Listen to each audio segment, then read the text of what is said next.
memasuki sesi PSK dari kelas 11D. Hari ini aku akan menjelaskan tentang model OSI. Model OSI itu sebenarnya kayak peta atau kerangka yang digunakan untuk menjelaskan bagaimana suatu data dapat berpindah dari satu perangkat ke perangkat lainnya dalam jaringan.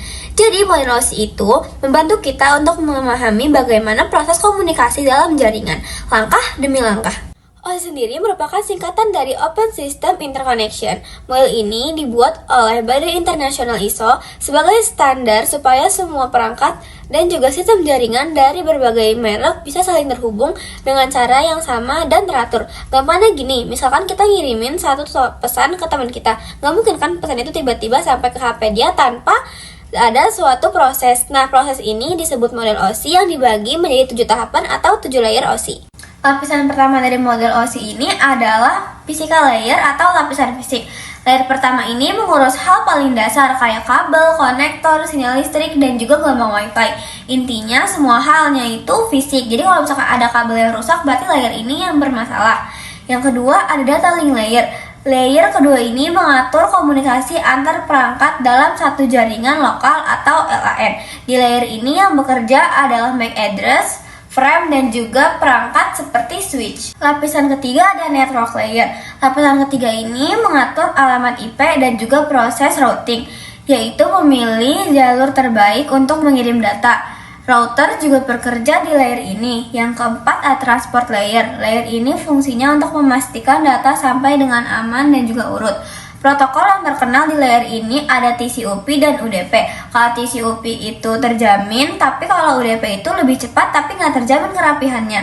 Yang kelima ada session layer. Layer ini fungsinya untuk mengatur sesi komunikasi, misalkan jaga, tutup, dan juga koneksi. Contohnya kalau misalkan lagi video call, sesi ini yang ngatur supaya jaringannya itu tetap nyambung. Layer keenam ada presentation layer. Layer ini bertugas untuk nge-translate ataupun mengubah format data. Dia ngurusin enkripsi, kompresi, dan juga merubah format. Yang ketujuh ada application layer. Layer yang paling atas dan juga paling dekat sama kita sebagai penggunanya. Contohnya kayak WA, email, Instagram, dan semua browser yang bekerja. Layer ini yang biasa kita lihat sehari-hari. Jadi intinya model OSI itu membagi proses komunikasi data menjadi 7 langkah yang jelas supaya jaringan mudah diatur, dipahami, dan juga diperbaiki. Setiap layer memiliki tugas masing-masing, tetapi mereka saling bekerja sama. Halo semua, perkenalkan aku Izni Zulaika Saputra. Kali ini aku ingin menyebutkan kekurangan dan juga kelebihan dari model OSI. Kelebihannya yaitu membuat proses komunikasi jaringan lebih mudah dipahami, bantu teknisi untuk mencari sumber kerusakan, pembagian layer membuat tugas jadi jelas dan tidak saling ganggu, standar internasional bisa dipakai oleh semua vendor. Kekurangannya, dalam praktik tidak semua protokol benar-benar mengikuti OSI, lebih bersifat teori, sementara dunia nyata lebih banyak pakai model TCP/IP. Beberapa layer fungsinya mirip, jadi kadang dianggap berlebihan. Halo semuanya, perkenalkan nama aku Kania Ramadhani. Di sini aku ingin menjelaskan tentang pengaplikasian model OSI dalam kehidupan sehari-hari. Jadi, kalau kita ngomongin model OSI, mungkin kedengarannya ribet banget kan? Tapi sebenarnya model ini tuh sering kepake setiap kali kita lagi pakai internet. Cuma kerjanya emang di belakang layar aja, jadinya kita nggak ngeh. Contohnya gini, yang pertama itu ada streaming YouTube. Ketika kita lagi nonton video, layer seperti application, presentation, dan transport yang bantu biar videonya bisa tampil di aplikasi dan nggak sering buffering. Yang kedua, ada main game online. Pas kita ngerasa tiba-tiba nge-lag, itu kerjaan transition dan transport. Mereka yang ngatur koneksi supaya tetap stabil. Yang ketiga, ada koneksi ke wifi sekolah. Layer bawah kayak physical, network, data link bantu kita supaya terhubung ke jaringan sampai bisa buka internet. Yang keempat, ngirim file lewat WhatsApp. Ada application buat aplikasinya, ada presentation buat nge-encode dan nge-compress filenya, dan ada transportasi biar filenya sampai ke tujuan. Dan yang kelima ada browsing Google. Kita ngetik di browser, terus data dikirim lewat transport dan diarahkan oleh network sampai akhirnya muncul di pencarian. Jadi kesimpulannya, setiap kali kita pakai internet, entah itu nonton, browsing, main game, sampai kirim file, semua layer OSI itu pasti ikut kerja dari atas sampai bawah. Kita cuma tinggal pakai tanpa harus mikirin proses ribetnya.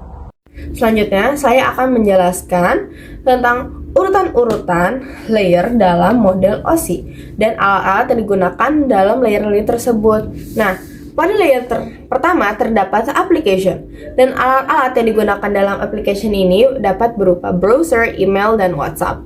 Alat tersebut yang biasa kita gunakan dalam kehidupan sehari-hari kita. Lalu selanjutnya, pada layer kedua terdapat presentation, dan alat-alatnya dapat berupa format JPNG, MP4, TLS or SSL yang merupakan kode enskripsi. Lalu selanjutnya pada layer ketiga terdapat session, dan alat-alatnya dapat berupa API, session handler application. Lalu selanjutnya pada layer keempat terdapat transport, atau alat-alatnya dapat berupa TCP or UDP.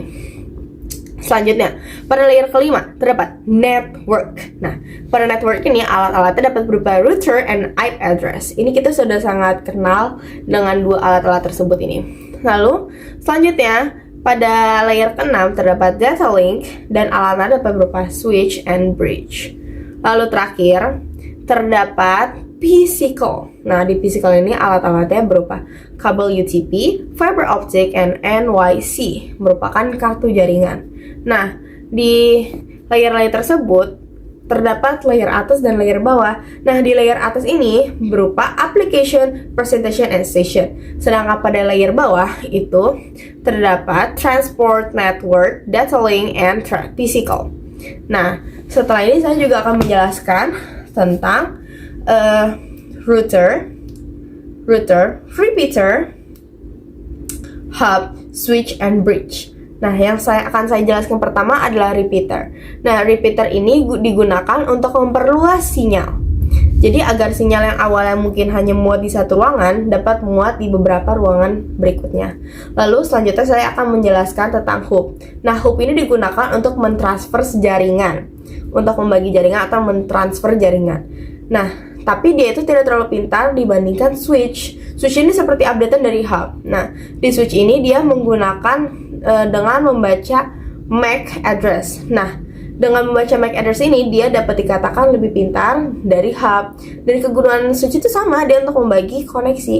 Lalu selanjutnya ada router. Nah, router ini digunakan untuk bertukar jaringan dan membagi IP.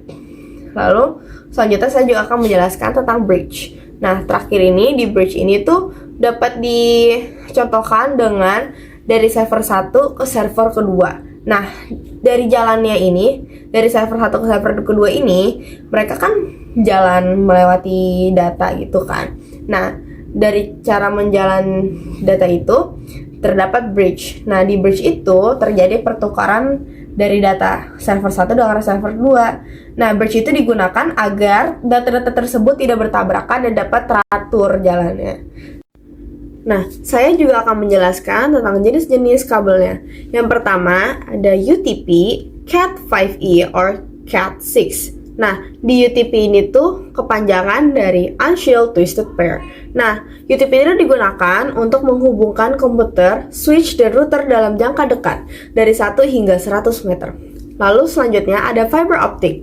Nah, fiber optic ini digunakan sebagai backbone jaringan, koneksi antar gedung, dan FTH atau singkatan dari fiber to the home. Nah, selanjutnya yang terakhir ada kabel koaksial.